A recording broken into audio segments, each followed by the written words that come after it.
안녕하십니까. 한은주 선교사입니다. 오늘은 예수님의 권세가 우리의 삶 속에서 어떻게 나타나는지에 대해서 나누어 보겠습니다.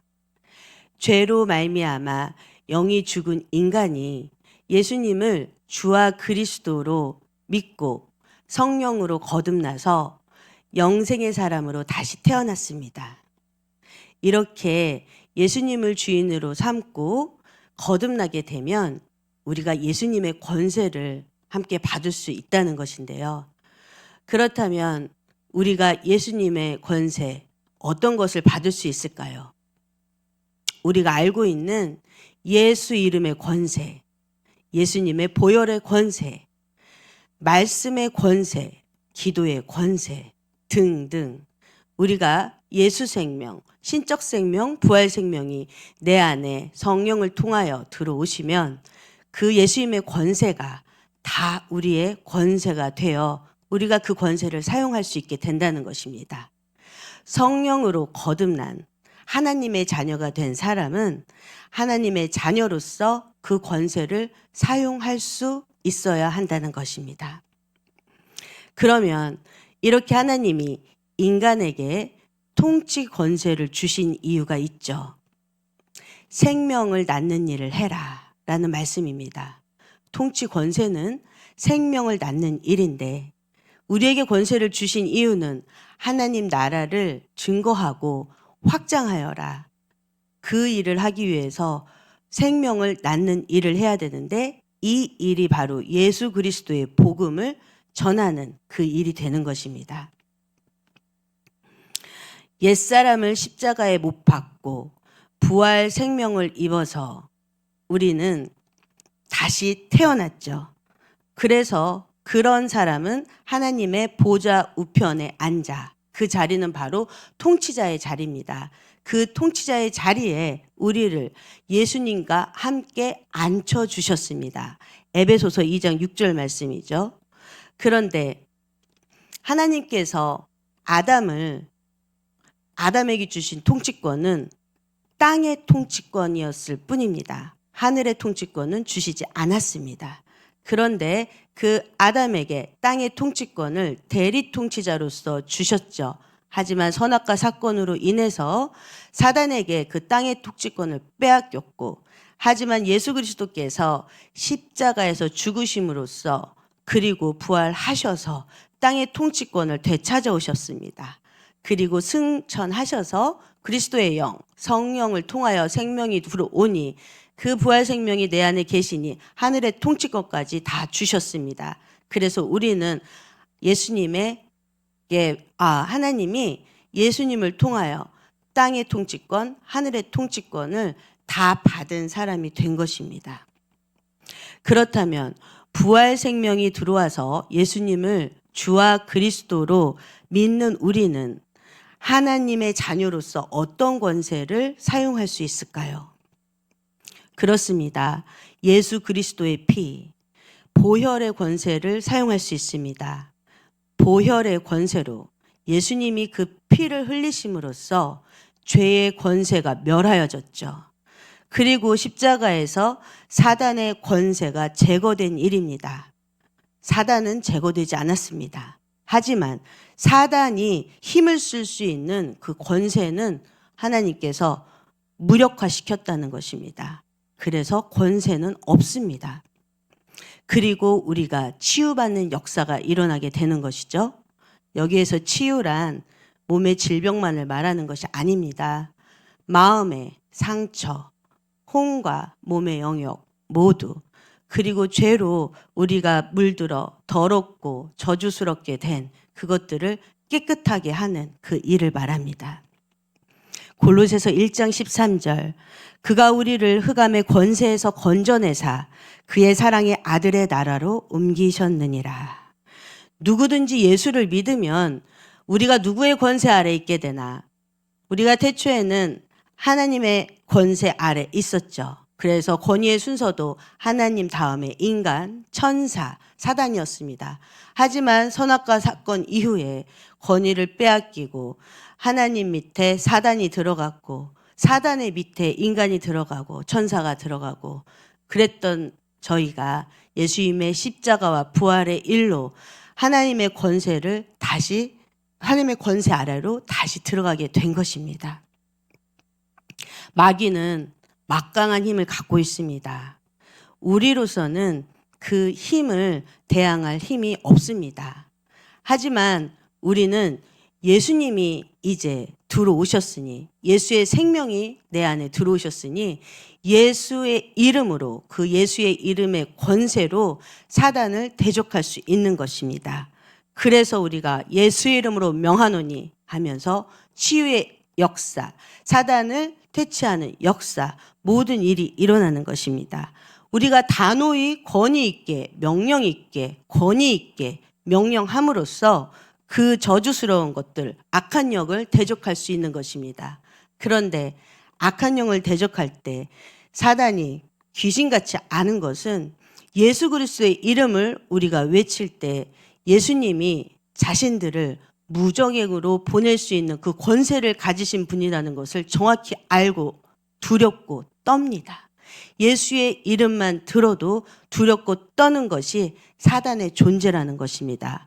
이 내용이 누가복음 8장 31절에 나오는 것입니다. 많은 귀신들이 예수님께 무적에게만 돌려보내지 말아 주십시오라고 간청을 하죠. 이렇게 무서워하는 것이 사단이 예수님인 것입니다. 이렇게 예수 그리스도의 피, 사단은 우리를 속여서 권세를 빼앗아갔죠. 하지만 예수님께서 그 권세를 되찾아 주신 일이 그 십자가와 부활의 일인데요. 우리는 지금 현재 예수님의 보혈을 볼 수가 없습니다. 만져지지도 않죠. 하지만 우리는 그 예수님의 보혈의 능력을 알고 예수님의 보혈의 의미를 압니다. 근데 사단은 더 정확히 알고 그 예수님의 보혈을 사단은 보기도 합니다. 그래서 그 보혈을 보자마자 두려워하고 무서워하고 도망가기에 바쁜 것입니다. 이 보혈의 권세, 예수 이름의 권세, 예수 보혈의 권세는 우리가 아는 것보다 더 크고 사단이 오히려 그 권세를 너무 크게 알기 때문에 무서워서 쩔쩔맨다는 것입니다.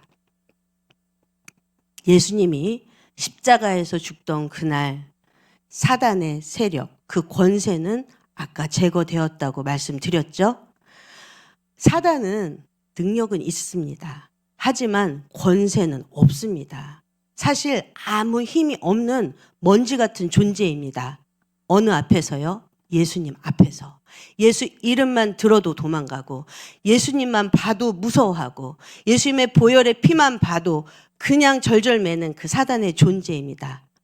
요한계시록 12장에서는 그 사단을 참소자라고 명하고 있습니다. 참소자의 의미가 뭔가요? 남을 헐뜯어서 죄가 없는데 그 죄를 있는 것처럼 만들어서 윗사람에게 고하고 바치는 사람입니다. 우리 골로새서 2장 15절, 14절, 15절 이렇게 말씀을 보면 통치자들과 권세자들의 무력화하여, 통치자들과 권세자들은 악한 영입니다. 무력화하여 드러내어 그런 다음에 구경거리로 삼으시고 십자가로 그들을 이기셨느니라. 벌써 우리는 그 이긴 권세를 받았다는 것입니다. 그런데 그 14절에 어떤 내용이 나옵니까? 우리를 거스르고 그리고 불리하게 하는 법조문으로 쓴 증서를 지우고 제하여 버리고 십자가에 못 박으시고 3번 처리하셨습니다. 그렇게 모든 죄를 없애시고 죄로 남아있는 그 법조문으로 쓴 증거까지 다 없애버리신 게 예수님의 십자가에서 멸하신 그 일인데, 이 사단 마귀는 그 일을 거짓말로 유혹합니다. 아직도 그 과거의 죄에 집착하게 하고 과거의 죄까지 다 끌어내어서 죄책감에 머무르게 하고 그 죄책감에 머무르다가 계속 그게 바로 네 죄다라고 끄집어내는 것입니다. 예수님의 십자가의 그 일을 믿지 못하게 하는 것이 사단의 일이고, 그러다가 죽음으로 이끌게 되어 두려워하고 혼란에 빠지고 그리고 힘들어하고 공격하고 정죄하게 만드는 그게 바로 사단의 일입니다. 우리는 그럴 필요가 없다는 것입니다. 요한복음 8장 44절에서 뭐라고 했습니까? 사단 마귀는 거짓의 아비요, 처음부터 살인한 자요, 거짓말쟁이라고 하지 않았습니까? 우리가 더 이상은 사단에게 휘둘리지 말아야 합니다. 그런데 이런 거짓말쟁이, 이 참소자, 우리의 죄가 이미 멸하여졌고 사함 받았는데도 죄가 있는 것처럼 꾸며서 거짓말하는 이 참소자를 쫓아내신 분이 예수님이고, 예수님의 보혈로 이 참소자를 다 힘을 무력화시키고 쫓아내셨다는 그 말입니다. 얼마나 이 사단의 권세가 무너졌으니 얼마나 우리에게 고마운 일입니까? 그리고 보혈의 권세로 우리가 치유받는 역사가 일어나는 것이죠. 이사야서 5장 53장 5절 말씀에 채찍으로 예수님의 살이 찢겨질 때 우리의 질병이 치료되고 상처가 치유되고 다 치유됩니다. 그리고 예수님이 맞은 그 채찍으로 인해서 귀가 다친 사람은 귀가 열리고 눈이 먼 사람은 눈이 열리는 그 일이 역사가 있는 것입니다. 예수님의 보혈의 권세가 이렇습니다. 그렇다면 예수 이름으로 명하노니, 우리가 아무나 예수 이름으로 명하노니 한다고 이 일이 일어납니까? 요한복음 17장 3절 말씀이 있죠. 영생은 참 하나님과 그가 보내신 예수 그리스도를 아는 것이니라. 하나님, 예수님을 아는 것이 영생입니다. 그 성령으로 거듭나서 영생을 소유한 자, 그리고 예수님을 아는 자가 예수 이름으로 명하는 것, 그때 권세가 있습니다. 그렇다면 여러분들이 치유의 은사가 있어야만 되는 거 아닌가요? 우리가 하나님의 자녀로서 예수님을 주와 그리스도로 영접하여 우리가 다 하나님의 자녀가 되었는데 저에게는 그런 일이 일어나지 않는데요 라고 질문하시는 분들도 있을 겁니다. 치유의 은사에만 너무 한정적으로 생각하실 필요 없습니다. 제가 한 자매의 일을 말씀드릴게요. 제가 양육했던 한 자매의 일인데요. 그 자매님은 매일매일 귀신을 보는 그 일 때문에 잠을 못 자고 항상 두려움에 떨었던 그런 자매였습니다. 그런데 성경 공부를 시작하고 그리고 저희 담임 목사님에게 늘 들었던 말씀이 믿어지고 말씀이 감동될 때 자매님이 예수 그리스도의 이름으로 명하노니 귀신, 사단 다 물러가 라고 자신 있게 한번 선포해 보십시오 라고 했던 그 말을 늘 기억하고 있었다고 합니다. 어느 날 사복음서를 읽으면서 예수님과 제자의 관계가 이해가 되고 그리고 예수님께서 하시는 그 많은 일들을 읽게 되면서 감동을 받는 그 순간 자기도 그 목사님의 말씀에 생각이 나서 예수 이름으로 명하노니 내 안에 있는 더러운 것들 귀신 다 물러가 했더니 그 날부터 귀신이 떠나갔다고 합니다. 이것이 바로 말씀의 권세입니다. 내 안에 살아계신 예수님은 말씀으로 권세를 사용하십니다. 권세는 바로 말씀으로 나타나는 것입니다. 그 전에는요, 아무리 예수 이름으로 명하노니 하면서 기도까지 했는데 눈을 뜨면은 귀신이 같이 함께 아멘 했다고 합니다. 얼마나 기가 막히고 무서운 일입니까? 그렇지만 말씀이 정말 감동이 되어서 믿어지는 순간 그 일을 내 믿음으로 선포하고 예수의 이름의 권세를 알고 선포하니 그날 귀신이 떠나간 그 일이 일어난 것입니다. 우리는 이 말씀으로 천지를 창조하신 하나님, 우리는 알죠. 하나님이신 예수님의 말씀이 권세가 있다는 것입니다. 누가복음 4장 32절 말씀. 저희가 그 가르침에 놀라니 이는 그 말씀이 권세가 있더라. 이렇듯 하나님이 말씀으로 창조하시고 하나님의 말씀 하신 대로 이루어진 것처럼 말씀의 권세가 지금도 살아서 역사하시고, 히브리서 4장 12절 말씀이죠.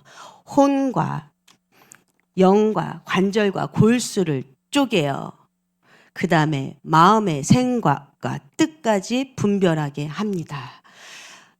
뭡니까? 말씀을 정확히 우리가 알고 정확히 해석할 때 그 뜻과 그 마음의 뜻까지 모든 것을 분별해낼 수 있다, 판단할 수 있다.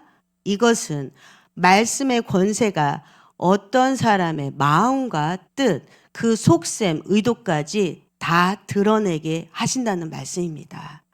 사복음서에서 너무나 많은 이야기들이 나오죠. 예수님이 말씀하시면 유대인들이 찔리고 유대인들의 그 속셈이 드러나는 일들이 얼마나 많이 나옵니까? 누가복음 20장 말씀부터 요한복음 말씀까지 얼마나 많이 나옵니까? 이것이 바로 말씀의 권세인 것입니다. 그 말씀이 뭐길래 나의 죄를 건드려서 나를 양심을 찔리게 하는가? 참, 그 말씀의 권세로 말씀을 선포했는데 마귀가 떠나가고 마귀를 대적할 수 있는 그 일이 일어나는 것입니다. 우리가 구원받은 일, 그것이 무엇입니까? 주인이 바뀌고 내 안에 주인이신 예수 그리스도의 생명, 성령님께서 나를 통치하시고 나를 점령하시는 그 일이 아니겠습니까? 그렇게 나의 권위자가 바뀌고 내가 하나님의 권세 아래 살게 되는 것. 즉 말씀을 알고 말씀을 믿음으로 받아야 말씀이 권세가 나타나는 것입니다. 그런데 말씀이 이해는 되지만 잘 믿어지지 않아서 어떻게 해야 하나 고민하는 분들 많이 봤습니다. 사단은요, 우리의 의도, 아니 하나님의 의도, 하나님이 인간에게 원하신 그 의도를 왜곡하여 반대되는 생각을 넣습니다. 우리가 성경을 읽다 보면 왜? 라고 하는 질문을 많이 하죠. 근데 왜라고 하는 질문은 나쁘지 않아요. 내가 성경을 더 알고 싶어서, 깨닫고 싶어서 왜라고 하는 질문 참 좋습니다. 그런데요, 왜 하다가 결론이 나지 않고 답이 얻어지지 않을 때 내가 결국은 포기해버리고 하는 말씀이 믿어지지 않아요. 이것은 잘못된 것입니다. 이것은 사단이 거짓말로 유혹하는 것에 넘어가는 일입니다. 말씀이 믿어지지 않아요. 이 말은 우리는 입으로 선포해서는 안 될 말입니다. 왜냐고요? 말씀을 믿는다는 것은 말씀에 순종하는 것입니다. 그리고 말씀에 순종하는 것은 하나님의 권위 아래 있겠다는 것이고 내가 하나님을 주인으로 삼겠다. 예수님을 주와 그리스도로 영접한 사람들이 예수님의 권위 아래 있겠다는, 예수님을 주인으로 삼겠다는 그 일입니다. 그런데 사단이 좋아하는 게 뭡니까? 하나님과 떨어지게 만들어서 하나님과 사이를 갈라놓아서 사단의 편에 서게 해서 사단이 지옥으로 끌고 가는 그 일이 목적 아닙니까? 굴복의 대상을 바꾸는 거, 사단으로 바꾸는 것이 아닙니까? 그렇기 때문에 말씀을 믿지 못하게 하려는 것이 사단의 목적이고, 그렇기 때문에 거짓말로 유혹해서 네 입으로 말씀이 믿어지지 않는다고 선포해, 이렇게 하는 것입니다. 결국은 우리가 누구 말을 듣는 것입니까? 사단의 말을 듣는 것입니다. 그럼 어떻게 해요? 말씀이 이해가 되지 않는 것이고 말씀을 아직 모르는 것입니다. 아니요, 이해가 되는데요. 그러면 마음으로 깨달아지지 않는 것입니다. 입으로는 사단이 좋아하는 그 말 믿어지지 않아요. 안 믿겨져요. 이 말은 우리가 선포해서는 안 되는 말입니다. 우리의 말에 권세가 있지 않습니까? 그렇다 보면 계속 내가 믿음의 자락을 한 자락 한 자락 포기하게 되고 정말 말씀을 믿을 수 있는 그 기회를 놓치게 됩니다. 그러다 보면 나는 겉사람으로서 말씀에 계속 관심이 떨어진 채 교회에 출석하는 사람이 되고 어느 순간 내가 예수님 주인 되지 않는 삶을 인식하지도 못한 채 내가 주인 되어서 자꾸 말씀을 보려고 하고 말씀을 이해하려고 하다가 말씀에 대해서 자꾸 대적하는 마음을 생기고 그게 또 죄라는 것도 인식하지 못한 채 죄에 둔감해져서 그냥 그대로 살게 돼요.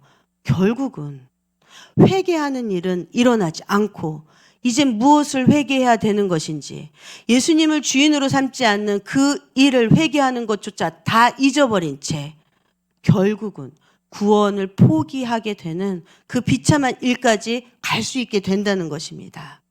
우리는 조심해야 됩니다. 말씀 믿어지지 않습니다. 오늘부터 그 말은 하지 않습니다. 말씀 제가 아직 모릅니다. 말씀이 깨달아지지 않습니다. 그렇다면 어떻게 해야 됩니까? 기도하십시오. 성령님께 간구하십시오.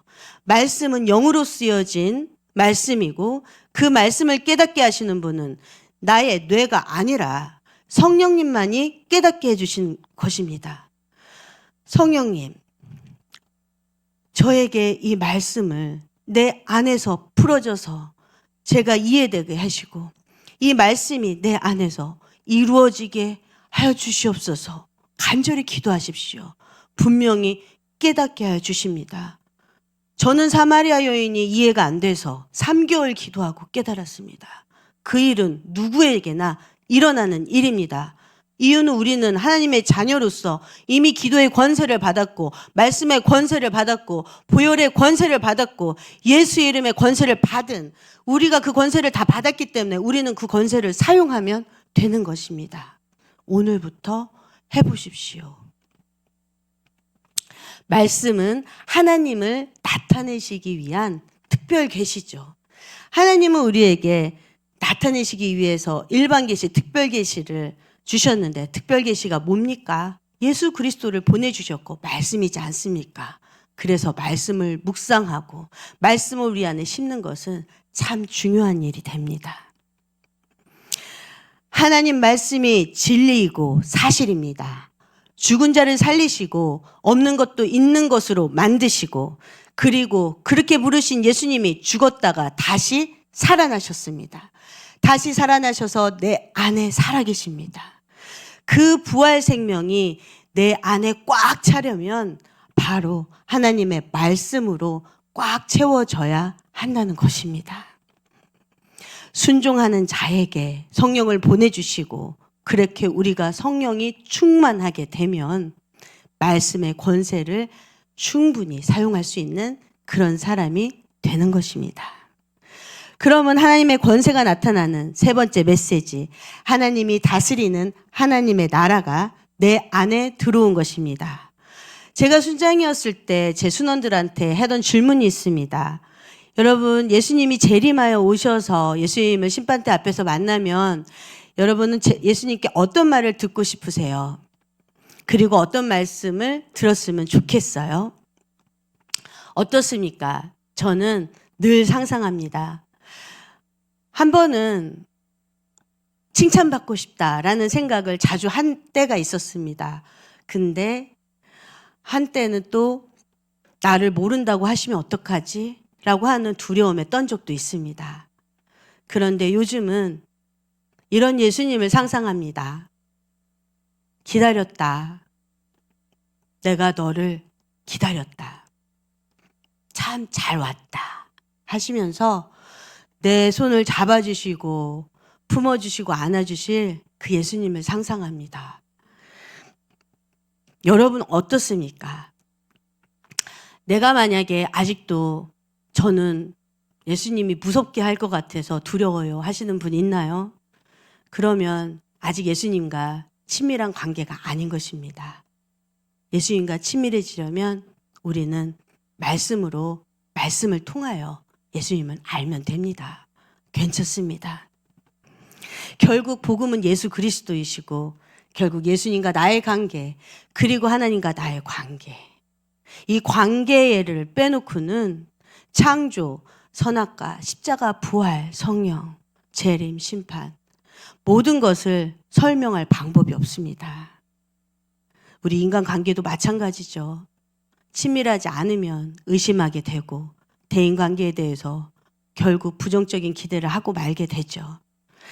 그런데 영원히 죽었어야 하는 나에게 생명을 주어서 살리시려고 그렇게 십자가에서 피 흘리시고 죽고 끝난 것이 아니라, 그리고 사람으로서 죽은 것이 아니라 하나님의 아들이라는 것을 부활로서 증거하시면서까지 다시 살아나셔서 성령으로 내 안에 부활 생명으로 그리스도께서 내 안에 살아 계시다는 것이 이제는 믿어지니, 그 부활 생명이 내 안에 살아서 나와 함께 계시다는 것이 이제는 믿어지니, 하나님이 다스리는 하나님 나라가 정말 내 안에 임하셨구나, 이게 믿어지니, 예수님이 누군지 몰랐을 때는 참 구멍 난 것 같았고, 예수님 언제 절 찾아주실 거예요? 예수님 언제 절 만나주실 거예요? 이런 질문을 많이 했던 내가, 이젠 내가 기다릴 필요가 없구나. 나에게 이미 찾아오셨고 내 안에 이미 살아 계시니, 그리고 나와 함께 성령으로 내주하여 예수님의 생명이 함께 나와 함께 살아 계시니, 이제는 내가 두려울 것도 무서울 것도 없구나. 그런데 그 예수님의 권세를 나한테 다 주셨다고 생각하니 나는 그 권세를 사용할 자격이 있으니 나는 그 권세를 이제 사용하면 되겠구나. 하나님이 다스리시는 하나님 나라가 이렇게 내 안에 들어왔습니다.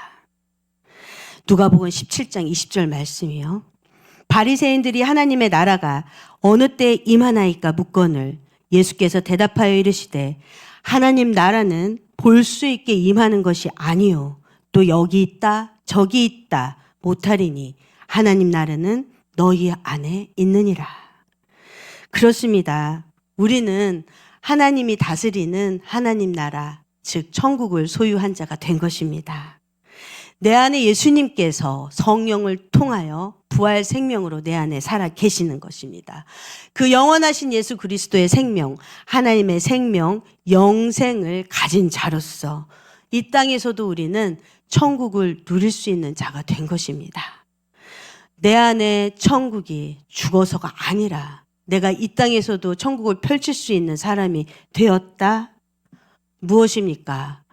이전에는 하나님과 원수된 관계였던 내가, 그런 마귀 자식으로 살았던 내가 예수님 때문에 내가 하나님을 나타낼 수 있는 그런 사람이 되었다는 것입니다. 예수 생명이 내 안에 들어와서, 부활 생명이 들어와서, 신적 생명이 들어와서 내가 하나님을 나타낼 수 있는 그런 존재가 되어서 하나님의 권세를 나타낼 수 있는 사람이 되었다는 것입니다. 그렇게 하나님 나라의 의와 평강과 기쁨을 나타낼 수 있는 천국을 소유한 자가 되었다는 것입니다. 이제는 죄악으로 가득한 이 세상에 사는데 내 처지와 형편, 환경, 상황 상관없이 하나님의 본질을 나타내며 하나님의 성품을 가지고 하나님의 능력을 사용해서 내가 그 의를, 하나님의 의를 사랑하는 자가 될 수 있구나. 누가 봐도, 나를 봐도 기쁠 일이, 좋을 일이 하나도 없는데 나는 예수님의 이름만 생각해도, 예수님만 생각해도 내 마음이 기쁘게 뛰고 설레어서 내가 기쁨을 갖는, 그런 기쁨을 얻는 자가 되었구나. 예수님이 내 안에 살아계시다고 생각하니 이 자체가 안전하고, 예수님이 나를 책임진다고 생각하니 평안함을 얻는 그런 사람이 되었구나. 이렇게 예수님의, 하나님의 나라를 소유하고 예수님이 전부가 된 사람이 우리가 될 수 있다는 것입니다.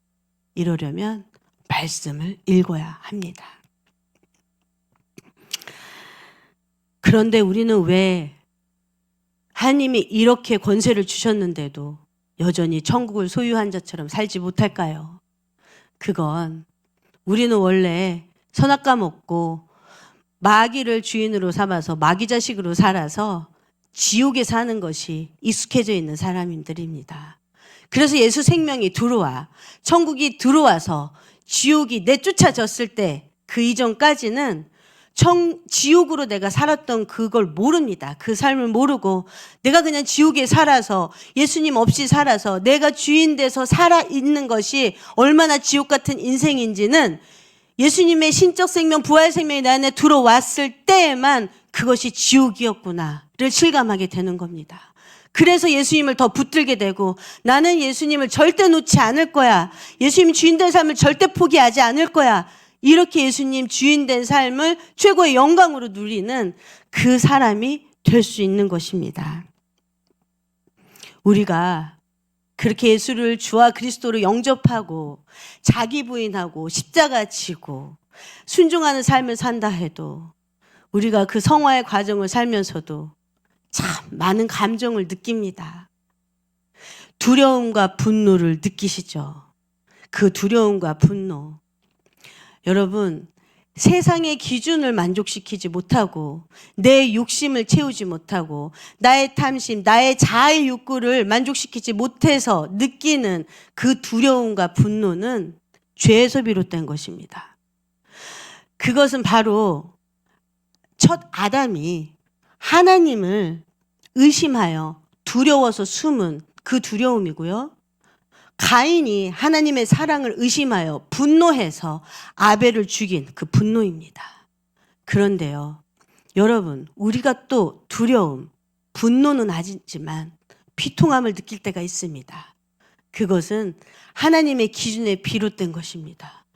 하나님의 기준에 미치지 못하고 내가 오늘도 예수님의 그 말씀의 기준대로 살지 못한 것을 그것에 대해서 거룩한 두려움을 갖고 애통함과 비통함을 느낀다면 그 기준은 하나님의 기준에서 비롯된 것입니다.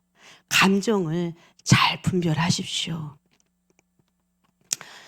우리가 그렇다 해도 우리는 매일매일 자기 부인하고 매일매일 새롭게 태어날 수 있는 부활 생명을 가진 자 아닙니까? 우리가 회개하면 됩니다. 이렇게 하나님 나라가 우리 안에 임하였죠. 그래서 죽어서 가는 천국이 아니다라고 했는데요. 죽어서 가는 천국 있습니다. 심판대에 섰다가 심판 이후에 우리가 가는 천국, 새 하늘과 새 땅입니다. 요한계시록 20장에서 쭉 말씀하시죠. 새 하늘과 새 땅, 그 천국. 하지만 우리가 지금 현재 이 땅에서 누리는 천국도 누릴 수 있다는 것입니다. 이 땅은 죄악으로 아까 가득하지만 하지만 하나님이 통치하는 그리고 예수 그리스도가 나의 주인 되어서 우리가 누릴 수 있는 아까 그 말씀, 의와 평강과 기쁨. 그렇습니다. 그렇게 천국을 이 땅에서도 누리고 장소를 이동하는 게 아니라 그렇게 새 하늘과 새 땅에서 우리가 심판 후에 영원히 예수 그리스도와 함께 하나님의 영광을 누리면서 영원히 예수 그리스도와 함께 살 수 있는 그 소망을 우리가 절대 포기하지 않았으면 좋겠습니다. 이렇게 예수님이 전부가 되고 우리가 예수님께 전부 다스림 받는 자가 된 것, 예수님 한 분이면 충분한 그런 사람이 된다는 것, 정말 감사한 일입니다. 여러분, 정말 예수님 한 분이면 충분하십니까? 매일매일 소망하고 기도하는 기도 내용입니다. 네, 다음 시간에는요, 예수님의 권세를 누리는 데 필요한 친밀감에 대해서 자세히 나눠볼 거고요. 그리고 예수님께서 우리에게 주신 하늘과 땅의 권세를 우리가 어떻게 누릴 수 있는가에 대해서 자세히 한번 나눠보겠습니다. 다음 주에 뵙겠습니다. 감사합니다.